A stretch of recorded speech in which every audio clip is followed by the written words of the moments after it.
Hola amigos, bienvenidos a Te lo explico, el canal en donde te explicamos las cosas que te han enseñado en clase pero que de repente no has entendido bien.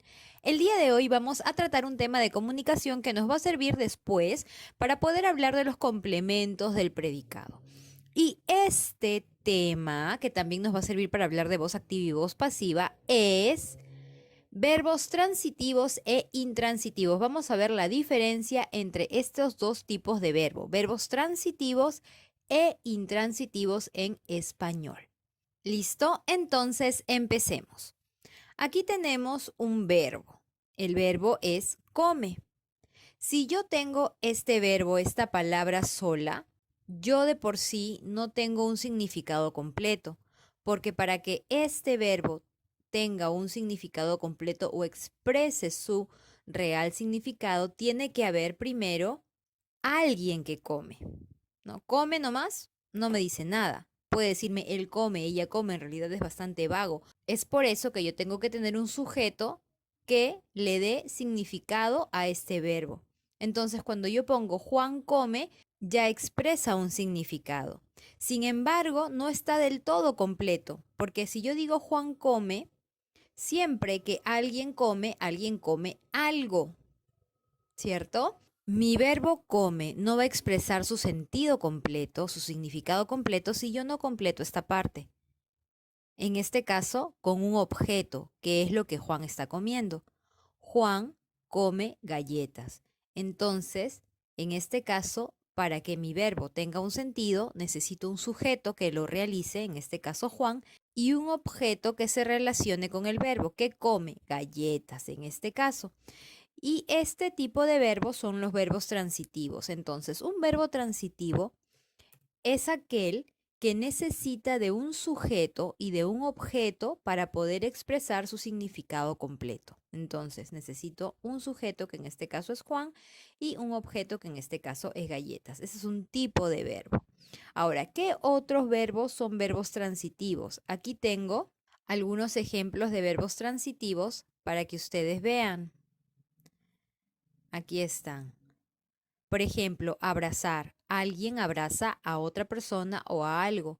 Vender también necesita algo que vender o admite algo que vender. Conocer, dar, leer, odiar, prometer, recuperar, acompañar, alquilar, decir, besar. Todos estos son verbos transitivos que necesitan de un sujeto y de un objeto para poder expresar su significado completo. Ahora vamos a ver otro tipo de verbos. Aquí tenemos el verbo ríe. Si yo uso el verbo ríe, está conjugado en la tercera persona, entonces obviamente va a haber alguien que ríe. Para esto, para que el verbo cumpla con su significado o exprese su significado, tengo que tener a alguien que ría. Laura, por ejemplo. Laura ríe. Ahora, necesito un objeto. Laura ríe. ¿Admite algo más o ya es suficiente con que yo diga que Laura ríe?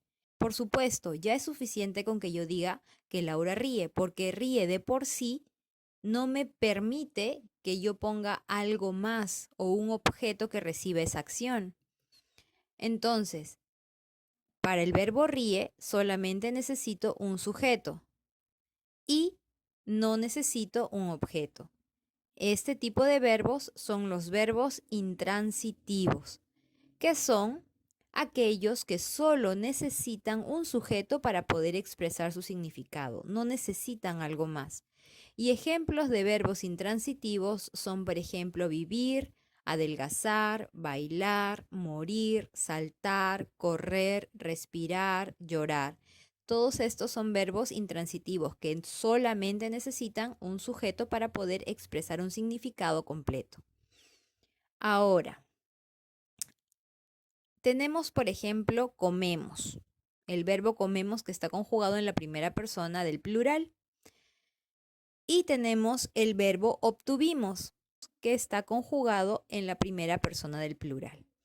Estos son dos verbos transitivos, ¿ok? Ahora, ¿qué pasa si yo digo nosotros comemos? Si yo digo nosotros comemos, ¿es necesario que diga que estamos comiendo? No, no es necesario, porque eso puede estar dentro de todo el contexto. ¿sí? Entonces bastaría con que yo diga nosotros comemos para que esta oración esté completa, sin negar que comemos es un verbo transitivo. Comemos es transitivo porque de todas maneras, para que esté bien completo, su significado necesita de algo más. Pero puedo usarlo de esta manera cuando todo lo demás está dentro del contexto. Entonces, puedo decir nosotros comemos carne o puedo decir solamente nosotros comemos. Aquí está el sujeto, pero el objeto es opcional. Entonces, en algunos casos hay verbos transitivos que pueden prescindir del objeto. ¿Ok? Ahora, en el caso de obtuvimos, yo digo nosotros obtuvimos. ¿Nosotros obtuvimos qué? Nosotros obtuvimos el premio. Si yo dijera solamente nosotros obtuvimos, ¿tendría sentido? No, ¿verdad? Obviamente, porque en este caso, este verbo transitivo sí necesita de un objeto para que pueda tener significado la oración. Entonces, tengo nosotros el sujeto y el objeto sí es obligatorio, el premio. Y como les dije, algunos verbos transitivos pueden prescindir del objeto sin dejar de ser transitivos. Ahora, tenemos el verbo vivo y el verbo sueñas. Ambos son intransitivos, es decir, que no admiten objeto y solos pueden expresar su significado. Por ejemplo, en el caso de vivo sería yo vivo. Con decir yo vivo es suficiente, pero yo podría decir también yo vivo mi vida. Y aquí tengo un objeto, pero es un verbo intransitivo. Es que en algunos casos coloquiales o poéticos, por ejemplo, podemos redundar. Es obvio que yo vivo mi vida. No es necesario que yo lo diga. Es obvio que lo que vivo es mi vida. Estoy redundando. Pero lo puedo poner ahí en un caso coloquial o poético. Vivo precisa de sujeto, pero el objeto es innecesario. Aún así lo podemos poner. Y ahora sueñas. Tú sueñas algo feo, por ejemplo. Si yo digo tú sueñas, es suficiente, no necesito más para entender la oración. Pero si quiero poner algo extra, puedo poner algo feo, que es un objeto innecesario porque solamente con sueñas ya tengo suficiente información. Entonces, algunos verbos intransitivos pueden tener un objeto, ¿ok? Sin que dejen de ser intransitivos. Entonces, para recapitular, los verbos transitivos son aquellos que necesitan un sujeto y un objeto para poder tener un significado completo. Y los verbos intransitivos son aquellos que no necesitan un objeto para poder expresar un significado completo, para que sean las oraciones entendibles. ¿Listo? Y bueno, chicos, eso es todo por el día de hoy. Espero que les haya servido y les haya gustado. Recuerden que Te lo explico es un canal para aprender, para enseñar y para compartir. No se olviden de suscribirse al canal, de darle like a los videos que les gustan y de dejarnos comentarios. Decidan tener un lindo día y nos vemos prontito. ¡Chao!